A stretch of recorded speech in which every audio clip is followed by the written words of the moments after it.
Thank you so much for joining us, NGA family. This is Mr. Florence, your principal, with your daily Black History Moment. Our exclusive interview today is from the one and only Dr. Ben Carson. Dr. Carson, thank you so much for joining us today. Well, hi there. You just tell us a little something about yourself. Okay, well, my name is Ben Carson. I was born in Detroit, Michigan. I have a small family. I grew up with my older brother and my mother, and we ended up moving around a good amount. We lived in Detroit, and then we moved to Boston and back to Detroit when I was young. I struggled in school. At least early on, I struggled. I wasn't really putting forth my full effort. So much that my mother actually, at one point, limited our television. She said to my brother and I, she said, "You're not going to watch any more television until you can really do better in school." And it was actually a good thing for us. She made us read books instead. And so I read plenty of books, and she also made us do reports on those books. And that ended up being very good for us. And so eventually I ended up going to the University of Michigan for medical school. And then I went to Johns Hopkins University also for medical school to do some work there. Wow, I didn't know all that. How about your family? Tell us something about your family.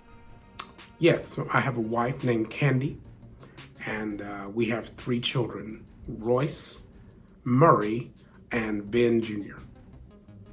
That sounds really special.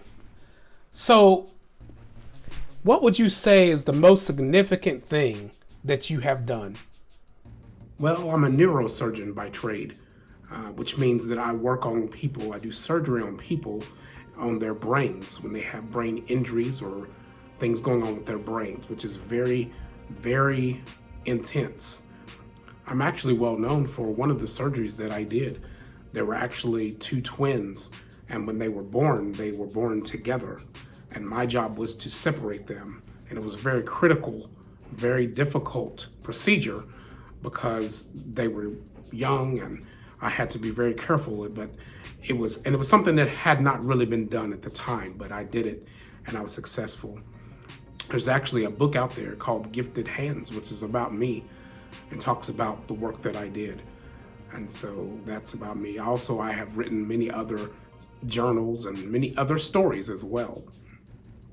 Wow, you sure have accomplished a lot in your lifetime. What type of advice would you give to the students and staff at Next Generation Academy? Well, I would say successful people don't have fewer problems. They just have determined that nothing will stop them in going forward. So it's not the amount of problems that you have, it's how well you are able to overcome those problems. That's what will make you successful. That would be my word of advice. Dr. Carson, thank you so much for donating your time and energy for us today. Thank you for having me. It's been an honor. Until next time, we'll see you. And remember, eagles always soar.